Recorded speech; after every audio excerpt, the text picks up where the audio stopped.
आपने नीट ही क्यों चुना? एक्चुअली इसका एक छोटा सा कहानी है, अगर आप हाँ बिल्कुल बिल्कुल। प्लीज। मेरे को पता नहीं था पीडब्ल्यू के बारे में, नीट के बारे में ही नहीं पता था। अच्छा, लाइक नीट कोई एग्जाम होता है और उसको क्रैक करेंगे तो आपको फ्री में एमबीबीएस करने मिलेगा या फिर गवर्नमेंट कॉलेज से। आपने एक बार में नीट क्रैक किया, उसी बदौलत आपको फर्स्ट टाइम आपके फैमिली को प्लेन से भी जाने का मिला। जी। वो प्लेन वाला एक्सपीरियंस कैसा था? वो टर्बुलेंस का डर था प्लेन क्रैश हो जाएगा या कुछ हो जाएगा, वो सब नहीं, डर ये था? डर तो मतलब दिमाग में आई नहीं, एक्साइटमेंट इतना था, खुशी था। जैसे आपने इंटरनेट से पढ़ाई की, तो ऐसे कुछ लोग जो इंटरनेट से पढ़ना चाहते हैं या आगे कुछ काम करना चाहते हैं, पर उन्हें समझ नहीं आता कि कैसे करे या ना करे, कुछ बताना चाहेंगे कि देखिए, कैसे हो सकता पहले तो बहुत जन को, मतलब पेरेंट्स को भी या फिर स्टूडेंट्स को भी ये थॉट लगता है, जब हम भी कर रहे थे तो मेरे को ही बहुत जन बोला था कि ऑनलाइन इतना बड़ा कॉम्पिटिटिव एग्जाम नहीं निकल सकता है। तो ये तो बहुत बड़ा मिथ है। है? मैंने आपका यूट्यूब चैनल फॉलो किया, उसमें आपने बोला कि आपको पता ही नहीं था कि आप कपिल शर्मा शो में जाने हाँ, वाले हैं। शाम में पीडब्ल्यू की तरफ से कॉल आया और उन्हें मतलब पहले भी हम एक दो बार, जैसे जब से रिजल्ट आया एक दो बार पहले भी दिल्ली जाकर के कुछ कुछ इवेंट होता है जो पीडब्ल्यू का, हम्म। उसमें पार्टिसिपेट किए थे, इनविटेशन आया था। तो हमको यही लग रहा था कि पीडब्ल्यू कोई इवेंट है। तो कपिल सर बात करते हैं ऑडियंस से? जी, जो उनका डायलॉग कंप्लीट हो गया, फिर कलर उड़ाना था तो कलर वगैरह रखना रहता, तो उस बीच में कपिल सर बात करते हैं कैजुअली। ऐसे लोग हैं जिनको नहीं पता कि डॉक्टर कैसे बने, और नीट तो बस पहला स्टेप होता है। जी। तो उसके बाद के स्टेप्स क्या होते हैं, वो अगर आप जरा हमारे व्यूअर्स को बताएं। नमस्कार, सोशल संवाद में आप सभी का स्वागत है। मैं हूं तमिश्री और हमारे साथ है रोहित कुमार सिंह। और अगर आप जमशेदपुर से हैं तो आप इन्हें जरूर जानते होंगे। तो जी हाँ, ये वही है जिन्होंने मोबाइल कवर बेचते हुए नीट क्लियर किया, और उसकी बदौलत फिजिक्स वाला के फाउंडर अलक पांडे खुद पहुंचे थे जमशेदपुर इनसे मिलने के लिए। तो रोहित, हम यही पूरी जर्नी आपसे जानेंगे, और कुछ दिनों पहले वो कपिल शर्मा के शो पे भी दिखे हैं नेटफ्लिक्स पे, तो ये पूरी जर्नी हम आपसे जानेंगे। तो सबसे पहले यही पूछना चाहूँगी कि जैसे आई एम श्योर सब जगह आपने यही सवाल का जवाब दिया हो कि कैसा लग रहा है, नीट क्लियर करके कैसा लग रहा है। जी। यही सवाल आपसे पूछे जा रहे होंगे और यही सवाल के जवाब आप ज़्यादातर दे रहे होंगे। तो वही जर्नी को ही फिर से थोड़ा सा अलग एंगल लेते हुए मैं पूछूंगी कि आपके पास टाइम कहाँ से मिलता था? आजकल क्या होता है, लोग कॉलेज जाएंगे, अगर थोड़ा बहुत काम करेंगे तो करेंगे, उसके बाद नींद आ जाती है। हाँ सब सो जाते हैं। आपके पास टाइम कहाँ था पढ़ने का? मैम, टाइम देखिए सबके पास 24 घंटे ही होता है दिन में, लेकिन अगर आपका कुछ एम है और उसके लिए आपको वो हासिल करना है तो आपको टाइम निकालना पड़ेगा, थोड़ा सा नींद त्यागना पड़ेगा। और टाइम निकालते थे, लाइक जब हम दुकान में भी रहते थे तो हर समय तो कस्टमर वगैरह रहते नहीं हैं, तो उस बीच में जो गैप होता था उसको यूटिलाइज करते थे। उसमें जो डीपीपीज मिलता था हम लोग को ऐप पे, वो क्वेश्चन सॉल्व करते थे, जो पुराने पीवाईक्यूज थे वो सब सॉल्व करते थे, तो टाइम वहाँ पे मैनेज हो जाता था। तो आप दुकान में भी पढ़ते थे, फिर आप घर जाकर भी पढ़ाई करते थे? जी। तो वैसे करके आपने पूरा क्लियर कर लिया है। एक्चुअली देखिए, जब 11th-12th में थे तो हम जमशेदपुर वर्कर्स कॉलेज में एडमिशन करवाए थे। तो उस वक्त तो लॉकडाउन का ही फेस चल रहा था, तो रेगुलर कॉलेजेस 11th में तो बिल्कुल जाना ही नहीं था और 12th में हम गए नहीं थे। बट एग्ज़ाम से जस्ट कुछ महीने पहले, मतलब 1 डेढ़ महीना बाकी था और एग्ज़ाम का जब रूटीन निकला तो फिर हम लोग 3-4 मेरे अच्छे फ्रेंड थे, तो हम दिन में जैसे सुबह 8 से रात 10 तक दुकान में ही रहते थे। तो 10 बजे के बाद क्या था ना कि भैया से या तो खाना मंगवा लेते थे या फिर बाहर ही खा लेते थे। और उसके बाद मेरा एक फ्रेंड था, उसके रूम पे हम लोग जा करके 3-4 जन रात में 11-12 बजे से 3-4 बजे तक सुबह पढ़ते थे और फिर वापस वहीं पे सो जाते थे हम। और सुबह 7-8 बजे तक दुकान आते थे, फिर दुकान वगैरह लगाते थे, टेबल वगैरह, उसके बाद भैया आते थे तो घर जाके थोड़ा ब्रेकफास्ट करके फ्रेश होके वापस से दुकान आ जाते थे। तो पूरा मतलब नाइट में ग्रुप स्टडी चलता जी। था। तो ये ग्रुप स्टडी काम आती है? जनरली क्या होता है कि क्योंकि मैं भी स्टूडेंट रही हूँ, मुझे पता है कि चार दोस्त बैठ गए, गप्पे लड़ाते हैं खाली। कि वो सब भी होता था, बट हम सिर्फ 1 महीने ही रूटीन फॉलो किए थे। लाइक हम 12th के लिए बस 1 महीना पढ़े हैं और वो ऐसे ही रात में ग्रुप स्टडी करके, और उसी के बदौलत हम जो जमशेदपुर वर्कर्स कॉलेज में साइंस स्ट्रीम था उसको टॉप भी किए थे, कॉलेज हम ही टॉपर थे। तो ग्रुप स्टडी हेल्पफुल तो था मेरे लिए। लाइक मेरे जो फ्रेंड्स थे वो मुझे गाइड भी कर देते थे शुरू, मतलब मेरे को सिलेबस का भी आइडिया नहीं था, जस्ट हम जब तैयारी किए थे एग्जाम के लिए तो वो लोग मेरे को सिलेबस वगैरह बताया। बस फिर ग्रुप स्टडी में, मतलब अगर आपके जो फ्रेंड्स हैं वो फ्रेंड सर्कल अगर आपका अच्छा है तो हंसी मजाक भी होता है, लेकिन वो आउटपुट उसका अच्छा निकलता है। तो ऐसा होता है क्या कि टीचर्स जो बताते हैं वो भले समझ में नहीं आए, एक दोस्त जो बता दे वो एकदम इतना अच्छा से समझ में आ जाता है कि भाई एग्जाम तक याद रहेगा? हाँ, ये कुछ होता कुछ है? ये होता है, अभी भी मेरे साथ होता है कई बार। अभी हम एमबीबीएस कर रहे हैं रिम्स में, तो कुछ कुछ टॉपिक्स होता है जो क्लास में अगर थोड़ा बहुत कच्चा पक्का रह गया तो अगर फ्रेंड्स के साथ आके डिस्कस किए तो वो ज़्यादा बेटर हो जाता है। हालांकि जब नीट कर रहे थे तो उस वक्त पे ये हेल्प मेरे को नहीं मिला था, क्योंकि जो मेरे फ्रेंड्स थे वो इस फील्ड से नहीं थे, वो लोग बेसिकली 12th का ही तैयारी कर रहे थे उस वक्त पे, और जब नीट का जर्नी कर रहे, जब तैयारी कर रहे थे हम नीट का, तो उस वक्त पे कोई गाइडेंस नहीं था, अकेले ही थे हम। तो आपने नीट ही क्यों चुना? एक्चुअली इसका एक छोटा सा कहानी है, अगर आप हाँ बिल्कुल बिल्कुल। प्लीज। जैसे सब मेरे को जानते हैं अभी, लाइक कि हम मोबाइल कवर बेचते थे उसके बाद, लेकिन उससे पहले जब 10th मेरा पास हुआ था और तुरंत फिर लॉकडाउन लग गया था, तो हम मेडिकल के शॉप पे काम किए थे 2 महीना, और वहाँ पे हम हाफ डे काम करते थे, और फिर शाम में जैसे घर तरफ एक छोटे छोटे क्लिनिक्स होता है ना, तो वैसे मेरे भैया जो है राहुल सिंह, उनका एक फ्रेंड था, उनका एक क्लिनिक है, तो वहाँ पे शाम में हम जाते थे लॉकडाउन के वक्त पे, और वहाँ पे मतलब पैसा नहीं मिलता था, मेडिकल में पैसा मिलता था, वहाँ पे हम अपने शौक से जाते थे, वहाँ पे मेरे को अच्छा लगता था। तो जितना लॉकडाउन का जो फेज चला था, तब तक हम वहाँ पे गए थे, और लाइक थोड़ा मोड़ा काम जैसे कि बीपी चेक कर देना या फिर टेम्परेचर चेक कर देना, कुछ मेडिसिन या फिर इंजेक्शन नहीं है उनके क्लिनिक में और किसी पेशेंट को जरूरत है उसका, तो फिर मेडिसिन से जाकर मेडिकल से लेके आ जाना, छोटा मोटा जो काम होता था, हेल्प होता था, वो उनका करते थे, और वो काम में मेरे को इंटरेस्ट आता था उस वक्त पे। तो मतलब मन में तो इच्छा था, लाइक तभी मेरे को पता नहीं था पीडब्ल्यू के बारे में, नीट के बारे में ही नहीं पता था। अच्छा। लाइक नीट कोई एग्जाम होता है और उसको क्रैक करेंगे तो आपको फ्री में एमबीबीएस करने मिलेगा, या फिर गवर्नमेंट कॉलेज से, तो ऐसा कुछ आइडिया नहीं था, बट मेरे को मन में था कि डॉक्टर बनना चाहिए मेरे को। लेकिन हाँ, ये भी बात मेरा बैक ऑफ द माइंड में था कि डॉक्टर बनने के लिए करोड़ों का फीस लगता है एमबीबीएस में, और उसको एग्जाम क्रैक करने के लिए जो कोचिंग्स होती है, कोटा जाना पड़ता है, ऐसा जो हवा चला हुआ रहता है। तो वो सब फोमो था, और तभी तो इसका आइडिया नहीं था कि हम नीट करने वाले, लेकिन मन में इच्छा था कि हम भी डॉक्टर बने। ऐसे लोग हैं जिनको नहीं पता कि डॉक्टर कैसे बने, और नीट तो बस पहला स्टेप होता है जी।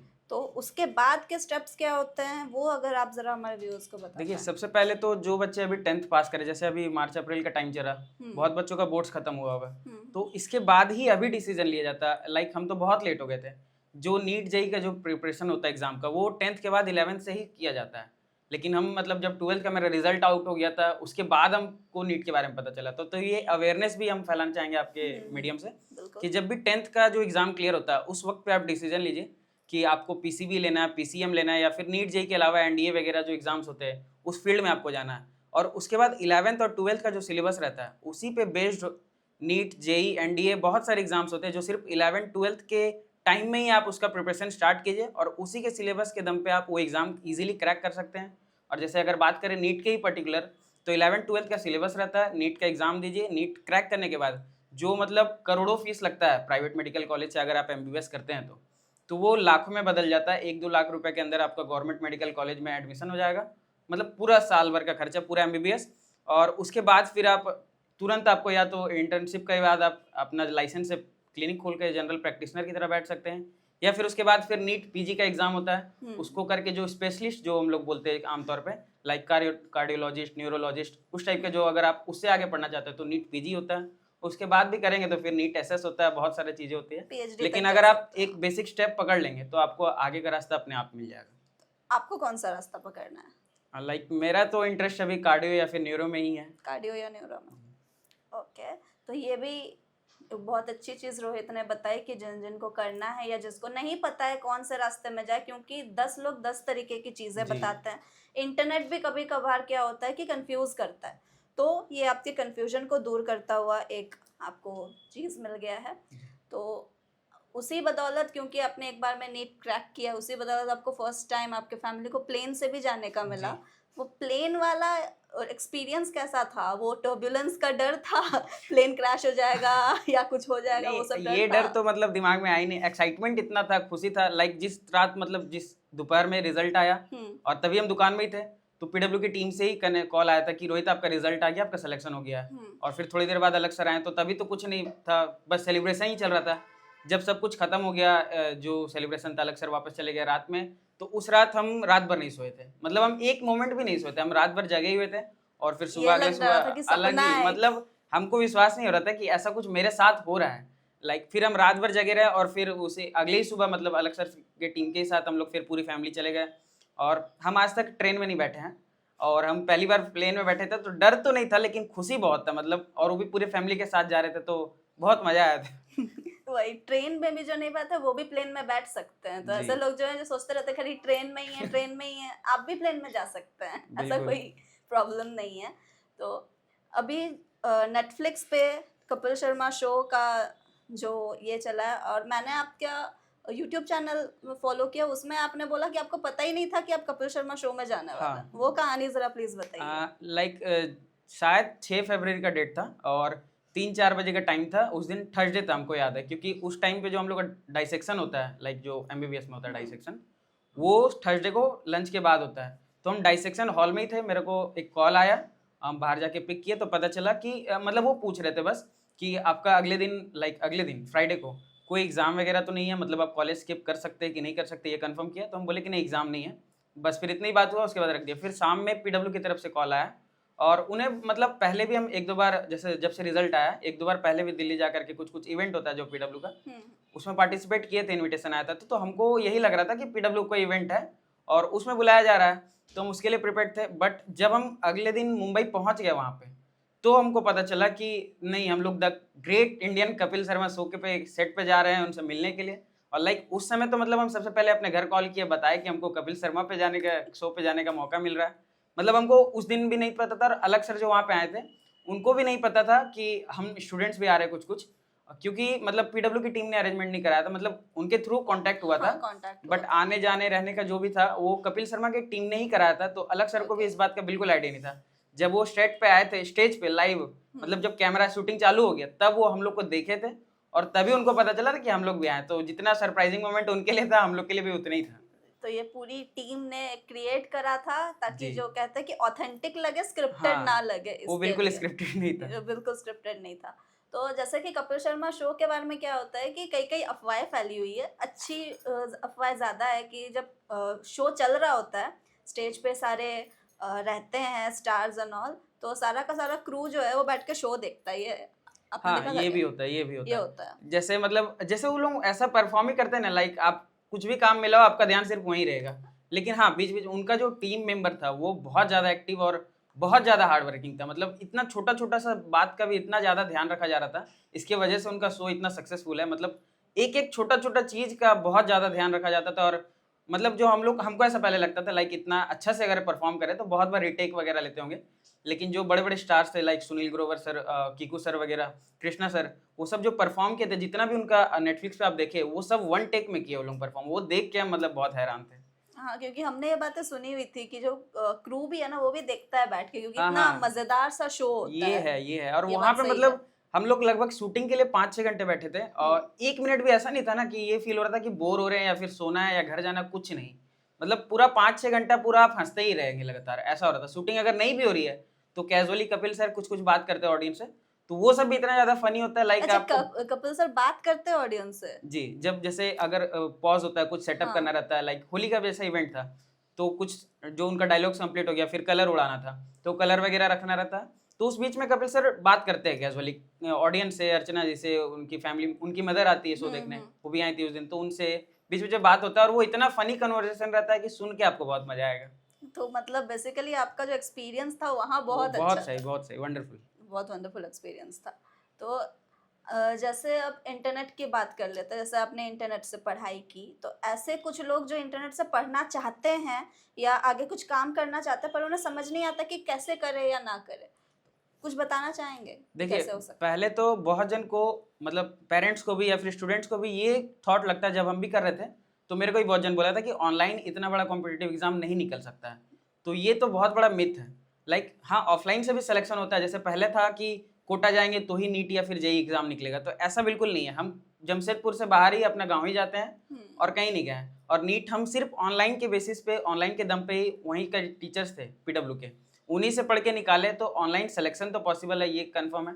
दूसरा एक दिक्कत होता है ऑनलाइन में, लाइक सेल्फ डिसिप्लिन बहुत ज़्यादा रहना रहता है। जैसे आप ऑफलाइन क्लास जाते हैं, बहुत बच्चे को लगता है, तो बाकियों को देख के स्टूडेंट्स को एक कंपटीशन फील होता है, और अगर आप नहीं करें तो पीछे छूटने का डर की वजह से बहुत जन पड़ता है। तो ऑनलाइन में ये सपोर्ट आपको नहीं मिलेगा। लेकिन अगर आप खुद से सेल्फ डिसिप्लिन रहेंगे, ऑनलाइन में ये है कि आपको खुद से, आपका जो माइंडसेट है वो डिस्ट्रैक्ट कि नहीं पढ़ाई होना कर रहे चाहिए। तो पढ़ाई ही पढ़ाई करे, ही कोई करना है। नोटिफिकेशन आ गया चेक कर लिया, हाँ, वो माइंड वो नहीं होना डिस्ट्रैक्शन चाहिए, नहीं चलेगा। क्योंकि वहां पे आपको कोई देखने वाला एट द मोमेंट तो नहीं है नहीं ना। है। हो सकता है आप जब टेस्ट देंगे तो स्कोर्स कम आएंगे तो आपके पेरेंट्स देखेंगे, लेकिन आप जब पढ़ाई कर रहे हैं तो वहां पे सिर्फ आप ही रहेंगे आपका हेल्प करने के लिए, कोई टीचर नहीं रहेगा फिजिकली।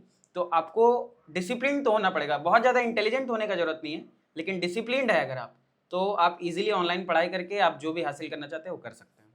तो एक बहुत बड़ी सजेशन मांगिए, सीख मांगिए, इंस्पिरेशन बोलिए, जो भी है रोहित ने आपको दी। तो आपको ये कॉन्वर्सेशन कैसा लगा, और अगर आप रोहित की जर्नी को देखना चाहते हैं तो वो भी आप देख सकते हैं। और रोहित जो है वो खुद भी एक जर्नी पे है कुछ नीट स्टूडेंट्स के लिए, जो वो खुद अपना बताना चाह रहे हैं कि किस तरीके से आप नीट का तैयारी कर सकते हैं और नहीं सकते हैं। बहुत ही पॉजिटिव एक जो वे होता है चलने का लाइफ का, वो रोहित भी बताते हैं। तो बस आप देखते रहिए सोशल संवाद अपने सहयोगी श्रवण के साथ। मैं थी तमिश्री, धन्यवाद।